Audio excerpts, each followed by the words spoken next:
In the glimmering towers of downtown Silvergate, Victor Langston was a name that echoed through every corridor of wealth and power. A self-made millionaire at 28, Victor had everything: sports cars, luxury estates, and a portfolio that made Wall Street whisper. But Victor had a dark streak. Known for his cold demeanor and lack of empathy, he took pride in his dominance over everything and everyone. Power, to him, was best expressed through control, even over the helpless. On a humid July afternoon, Victor was at his countryside mansion throwing a party. The champagne flowed, the music roared, and laughter echoed through marble halls. But behind the house, in the garden where no one was watching, a small golden retriever puppy, no older than a few months, had wandered into the yard, wagging its tail, hungry and curious. Victor noticed the puppy and sneered. "Whose mud is this?" he barked. No one answered. The pup approached, tail wagging, licking at his expensive shoes. Irritated and with a twisted grin, Victor pushed the puppy away. It yelped. Then he kicked it. The guests didn't see. The cameras were off. He thought it was funny. He didn't know someone had seen. One of the servers, a young woman named Ellie, had caught the whole thing from the window. Horrified, she pulled out her phone and recorded the final seconds of the act, the millionaire laughing as the puppy limped away, whimpering. 10 minutes later, the video was online. 10 minutes after that, #CancelVictor was trending worldwide. Within an hour, his company's board held an emergency meeting and voted to remove him as CEO. Animal rights organizations called for his arrest and rallied in front of his mansion. Sponsors dropped him. His bank accounts were flooded with chargebacks as customers protested by cutting ties with his brand. By midnight, he was served with a police investigation for animal cruelty. His reputation was in ruins. Even his friends ghosted him. The next morning, news channels played the clip on repeat. Victor Langston, once at the top of the world, now faced legal action, public scorn, and financial ruin, all for a moment of cruelty he thought no one would notice. As for the puppy, Ellie adopted him and named him Hope. He recovered quickly, with more love than he ever could have imagined. Because kindness, in the end, always wins. The morning after Victor Langston's fall from grace was eerily quiet. His once buzzing estate, usually filled with assistants, chefs, and stylists, now sat in uncomfortable silence. Every phone call he answered was bad news. Lawyers, shareholders, news agencies. No one was calling to help. Everyone was running. Victor stood by the floor-to-ceiling windows of his living room, staring at the golden horizon. But the sunrise didn't look like power or victory today. It looked like the beginning of the end. His phone buzzed again.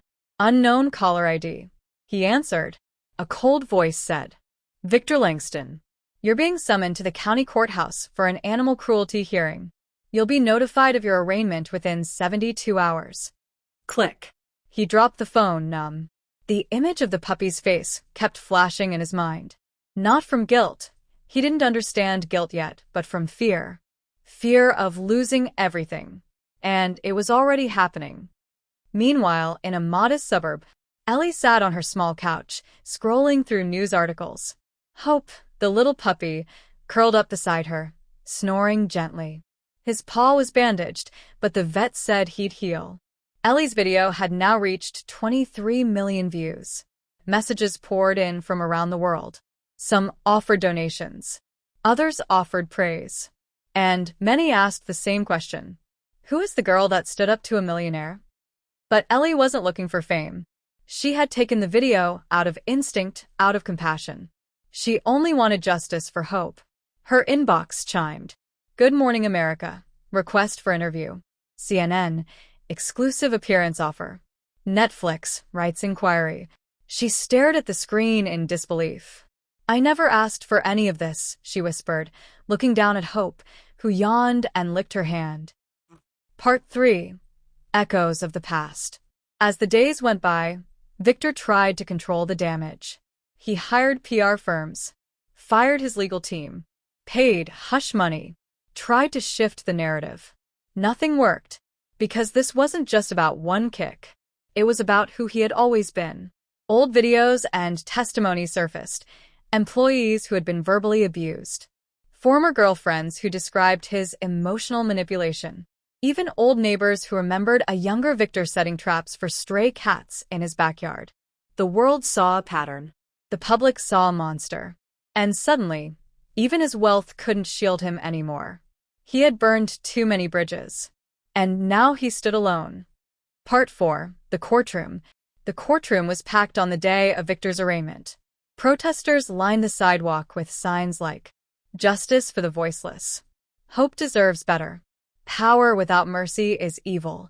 Victor sat at the defense table, dressed in an overpriced suit that suddenly looked ridiculous in contrast to the humility in the room. Ellie testified bravely.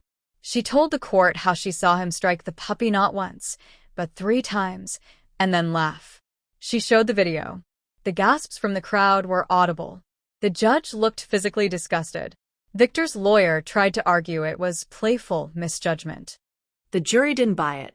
In the end, he was sentenced to 2 years probation, 500 hours of community service, a $250,000 fine donated to animal shelters, and a mandatory psychological evaluation for cruelty and narcissistic behavior. But the real sentence wasn't legal. It was social. His name was now synonymous with cruelty. Part 5. Redemption or regret? Months passed. Victor disappeared from the media. Rumors said he moved into a small apartment on the edge of the city, his fortune frozen by lawsuits and settlements. His house was sold. His cars auctioned. His empire crumbled. And one day, he saw something on a billboard downtown. Ellie and Hope Foundation, rescuing animals, one voice at a time. Her face smiled gently next to Hope's. It stung more than any headline. Victor realized, perhaps for the first time, what power really looked like. Not dominance, not intimidation, but compassion. And he wondered, for a fleeting moment, what if he'd chosen differently that day? What if he'd offered the puppy water instead of a kick? What if he'd healed instead of harmed? But the past was written. And unlike money, it couldn't be bought back. Part 6. The Legacy of Hope. Ellie's foundation grew rapidly, fueled by donations and global support. They built shelters, funded education programs, and even created a law initiative that led to Hope's Law, a federal act increasing penalties for animal abuse. Hope became a national symbol, not of suffering, but of survival. Children visited shelters just to pet him. He appeared in schools, nursing homes, even courtrooms to comfort abused kids. Victor, watching from a distance, saw what real legacy looked like. And it didn't look like stocks or headlines or gated mansions. It looked like a dog with kind eyes and a girl who didn't stay silent. Victor Langston had never lived without control for years. He had been the one who snapped fingers and watched the world obey. But now, alone in a one-bedroom apartment above a noisy laundromat on the outskirts of the city, control felt like a distant dream. His reflection in the mirror looked hollow. The Armani suits were gone, replaced by an old hoodie he found at a thrift store. No one recognized him anymore, and if they did, they looked away in disgust. Some days, he didn't leave the apartment. Others, he wandered the streets unnoticed, unwanted. Until the day he was forced to fulfill his community service. Part 8. The Shelter. The judge had ordered Victor to spend 500 hours working at a city animal shelter, the Silver Paws Rescue Center, a modest place nestled between 2 factories on the edge of town. He didn't want to be there. The smell of wet fur, the barking, the scratched walls, the look of distrust in the dog's eyes. It all made his skin crawl. The manager, a kind but stern woman named Margot, didn't offer him any special treatment. "You're not here to be comfortable," she said, handing him a mop and a bucket. "You're here to learn." The first few weeks were hard. Dogs would growl when he got near. Volunteers avoided him. Even the puppies seemed to sense the darkness in him. But something started to change. One day, a battered pit bull named Rusty came in. He had been beaten, starved, and left in a crate for days before someone called the shelter. Rusty didn't bark. He didn't growl. He just looked, eyes sunken and still. Victor saw himself in that look. And for the first time in years, something cracked inside him. That evening, instead of leaving early, Victor sat beside Rusty's kennel for hours. He said nothing, just sat, just stayed. And the next day he came early. Part 9. Friction and Fire. Word eventually reached Ellie. Her assistant nervously stepped into her office and said, "You're not going to believe this. Victor Langston is working at a shelter." Ellie blinked. Is this some PR stunt? No. It's real. He's sweeping floors and walking dogs. Ellie didn't know how to feel. Anger? Satisfaction? Curiosity? She had built a life out of that moment, not for herself, but for the voiceless. The Hope Foundation had saved thousands of animals already. They were expanding into 5 more states. Laws had changed. Schools taught compassion classes now. And yet, the ghost of that moment still lived in her.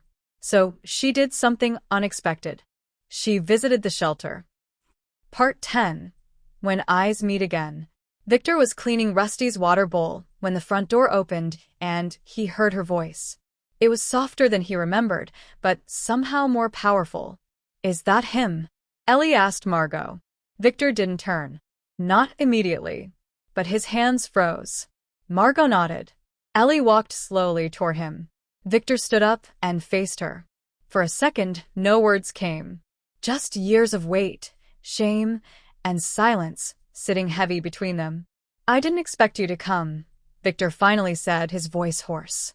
I didn't expect to want to, Ellie replied, glancing down at Rusty, who wagged his tail gently.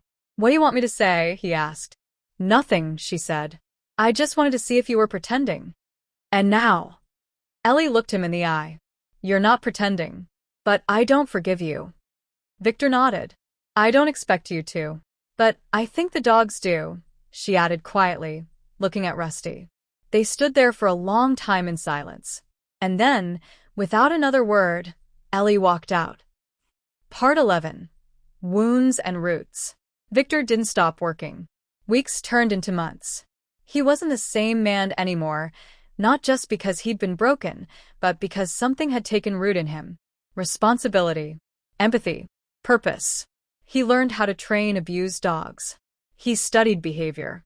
He wrote apologies, not to the public, but to the people he'd hurt directly. Most never responded. One did, a former intern he once screamed at. She wrote, "You can't fix the past, but you can be better for someone else's future. Keep trying." And he did. He started a quiet program inside the shelter, Second Leash, a rehabilitation effort that paired rescued dogs with recovering inmates and youth offenders. It got attention. Not media attention, but the kind that mattered. Changed lives. He kept his name off it. No interviews. No press. Because this time it wasn't about being seen. Part 12. Full Circle. One morning, as the sun broke through the cold clouds of early spring, Ellie stood in front of the New Hope Sanctuary headquarters.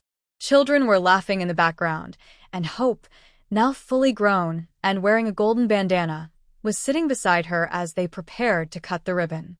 A journalist asked her, "Do you think people like Victor Langston can really change?" She paused. "Some people don't," she said honestly. "But some, they learn the hard way. And they earn their way back to humanity, not with words, but with years of quiet repair." She looked down at Hope. They don't get redemption, but they can earn a little peace.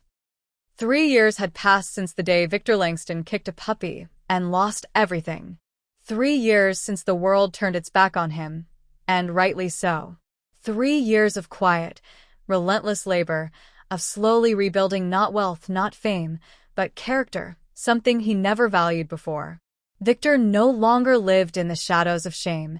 Instead, he lived in the slow-burning clarity of self-awareness.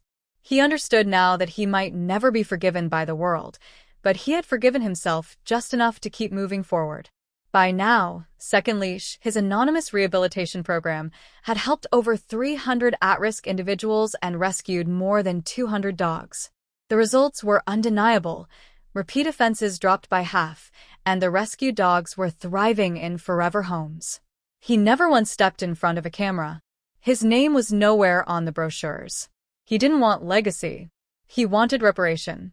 Then, one morning, a plain white envelope arrived at the shelter. No return address. Just his name. Inside was a single card. You're invited to the Hope Foundation's 3rd annual gala, celebrating the unseen heroes of animal rescue. Keynote speaker, Ellie Harper. Honorary recognition recipient, Second Leash Project anonymous founder. Victor stared at the card for a long time. He wasn't sure what hurt more, the fact that he'd been seen, or the possibility that Ellie was the one who had sent the invitation. Part 14, the gala. Victor didn't want to go. But Margot told him, "You've worked for this, Victor. You didn't buy it. You earned it. If they're ready to say your name, you should be brave enough to show your face." So he went. He wore a simple gray suit, no designer logos, no expensive tie. Just clean clothes and a clean heart. The ballroom was grand, filled with kind-hearted people, laughter, and dogs in bow ties. He stayed near the back, unnoticed, until the presenter walked to the podium and spoke. "Tonight, we honor a program that's changed hundreds of lives, both human and animal. A program born from remorse, shaped by action, and led not by ego, but by humility. Please welcome the founder of Second Leash." Victor froze. The spotlight swung. All eyes turned. Ellie stood on stage, holding a crystal plaque. He could have left. He could have run. But instead, he stood, walked forward slowly, and accepted the award. Not with a speech, not with a bow, but with a soft, almost broken voice that said, "I was the villain in this story. I won't pretend otherwise. But I believe even villains can build something good if they start listening more than they speak." He looked at Ellie. Part 18, a new name. Months later, the world was introduced to the Hope Langston Institute for Compassion and Rescue, a center dedicated to education, rehabilitation, and justice. Victor didn't want his name on it. Ellie insisted. "Not to celebrate who you were," she said, "but to remind others that change is possible and earned." Their story was no longer one of conflict. It had become one of reconstruction. Not a fairy tale, but a testament. It had been 13 months since Hope took his final breath beneath the old oak tree. And yet, not a single day passed that Ellie didn't feel his presence. Sometimes, it was a breeze curling across her ankles when the window was shut.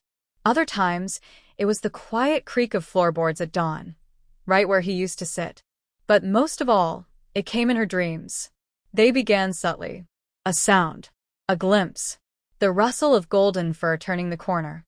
But one night, the dream became more. Part 27, the path between worlds.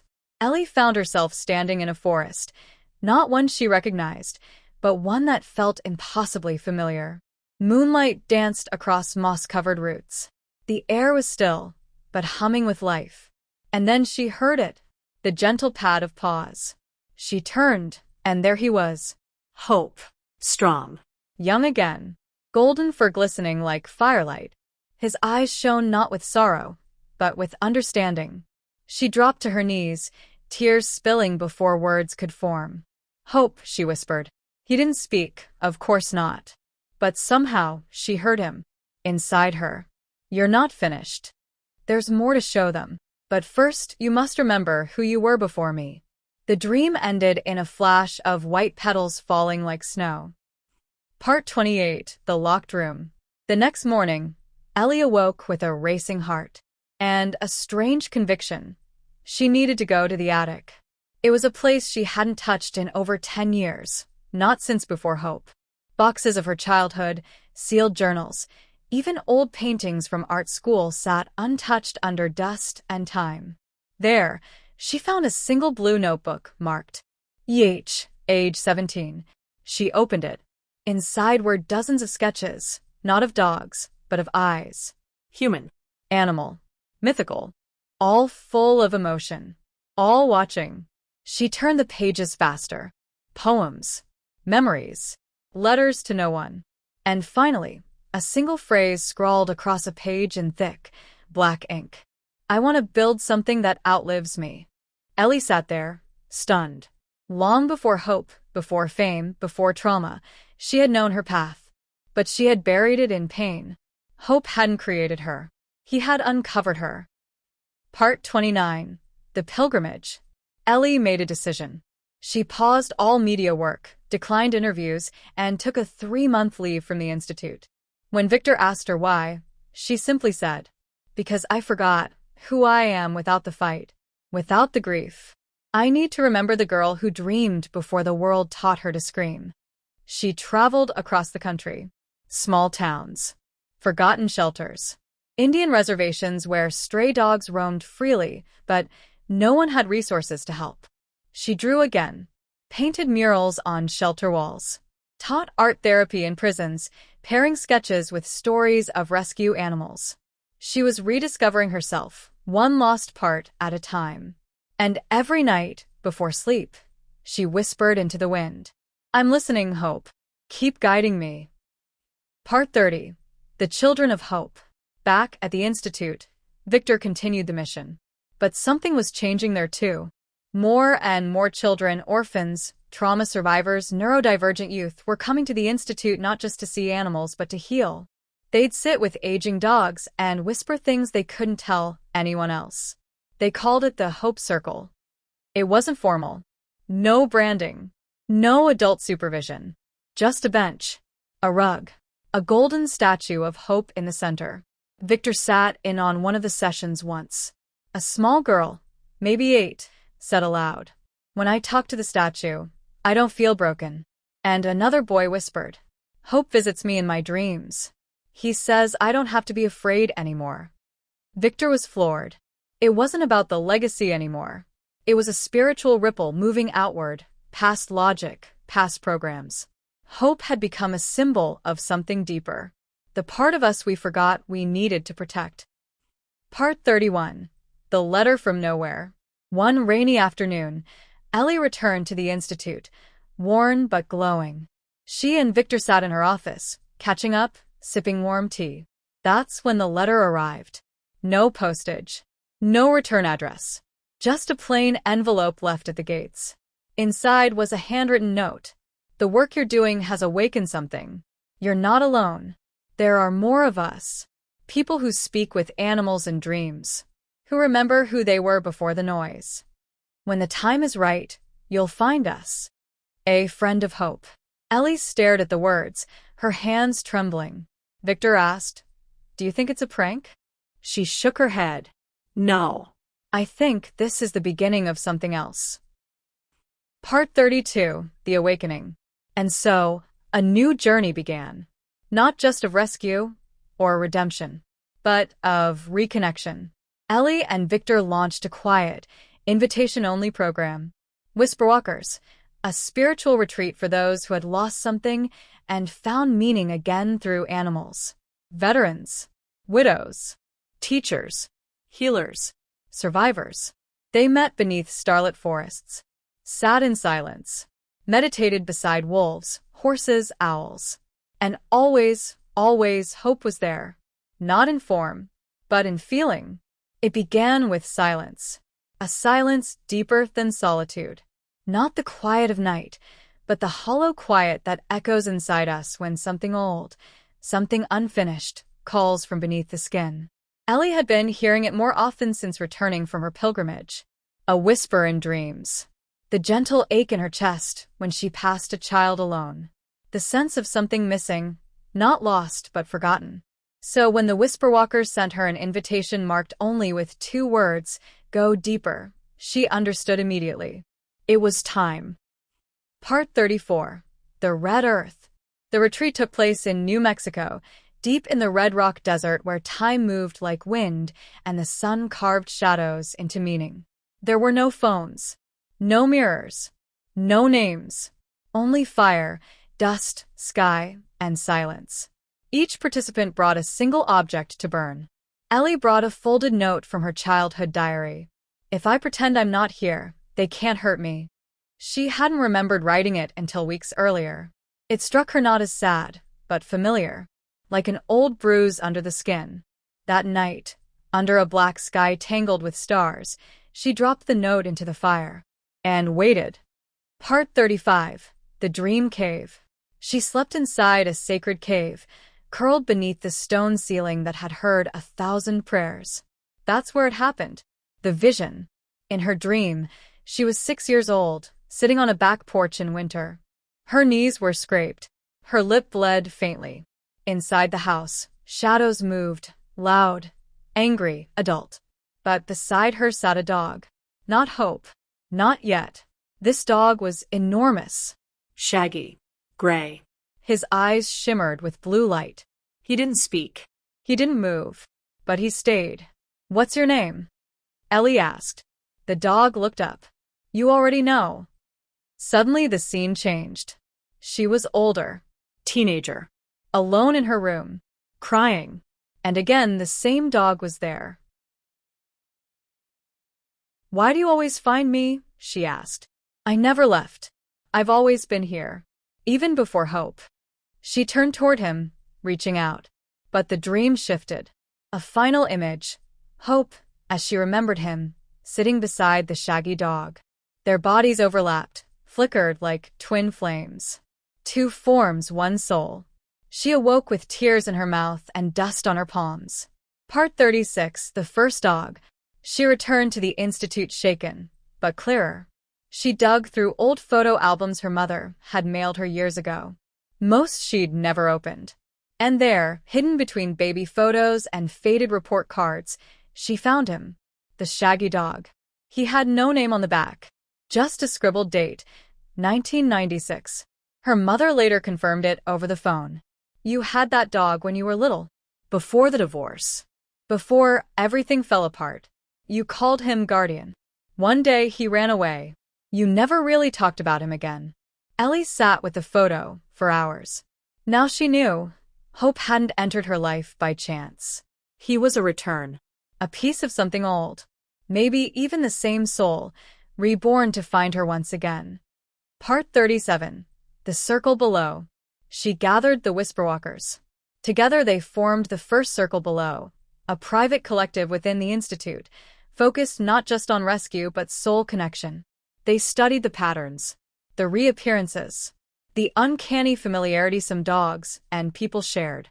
They documented dreams, wrote down names whispered by animals, collected art drawn by children too young to lie, and found that over and over again, the same symbols appeared.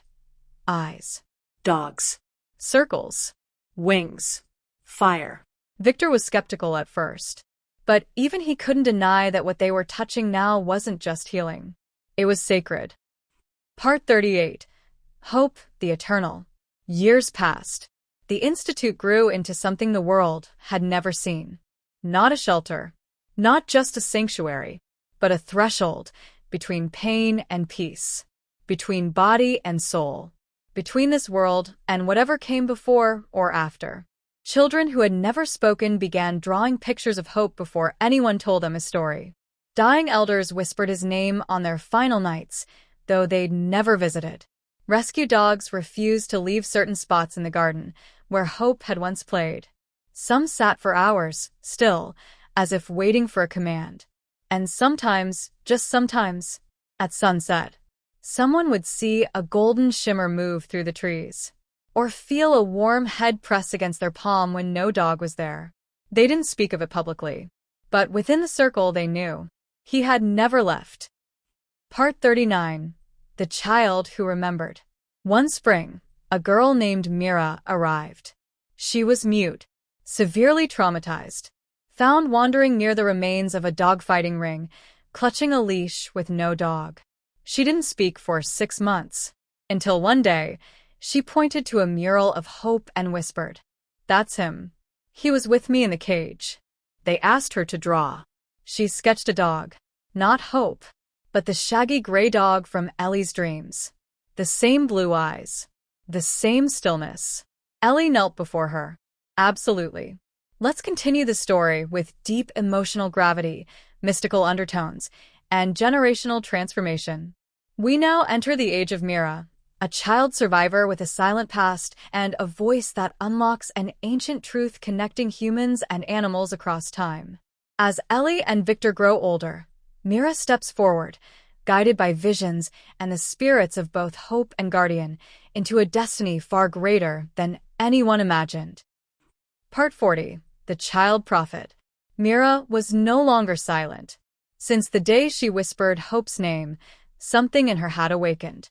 Her speech came in pieces, dreamlike, cryptic, but with a weight far beyond her years. The dogs remember what people forget, she told Ellie one evening. They remember before the sky cracked. Before the forgetting. Ellie didn't always understand her, but she believed her. So did the Whisperwalkers. They began writing down everything Mira said. Her dreams, her sketches, the names she whispered, names of animals long gone, people long past. And the more she spoke, the more strange things began to happen at the Institute. Part 41. Signs and Visitations. Dogs in the sanctuary would bark at nothing, then suddenly go still, ears pressed to the wind. Feral pups calmed only by Myra's presence. One morning, every animal on the grounds turned toward the north wall at the same moment, howling in unison for 12 seconds. When the staff rushed outside, they found a child's shoe buried in the soil, wrapped in a leash. It matched the case of a boy missing since 2001. And Mira simply said, "Hope found him. He's free now." Part 42. The Great Fire. Tragedy struck in winter. A fire, mysterious, sudden, and fierce, devoured one of the Institute's oldest buildings, the original barn where Hope had first been sheltered. It happened at night. No humans were hurt, but 5 dogs perished. Victor was devastated. He hadn't cried in public for years, but this broke him. Mira sat beside him in the ash the next morning. "This was not cruelty," she said softly. "This was offering. The barn was his altar. It had to return to the sky." Victor looked into her eyes, unblinking, infinite. And in that moment, he saw her not as a child, but as a vessel. Something old spoke through her. And it was only just beginning. Part 43. The Book of Names. By age 10, Mira had filled 12 journals. Each page held a name, a drawing, a phrase. The Whisperwalkers called it the Book of Names. They soon realized these weren't random. The names were of animals not yet rescued. Some weren't even born. But weeks, months, or years later, they'd find them, exactly as Mira described. A blind spaniel in Kentucky. A scarred pit bull in Peru. A 3-legged fox at the edge of a dying forest in Finland. Ellie kept the books in a glass case at the center of the Institute's new Hall of Memory. Etched on the case. To know the soul of a creature before it's known, this is not prophecy. This is remembering. Part 44. Ellie's Decline. Ellie was in her 60s now. Strong in spirit, but slower in body. Her hands shook. Her vision blurred at times. Doctors said it was neurological, early signs of something unnamed.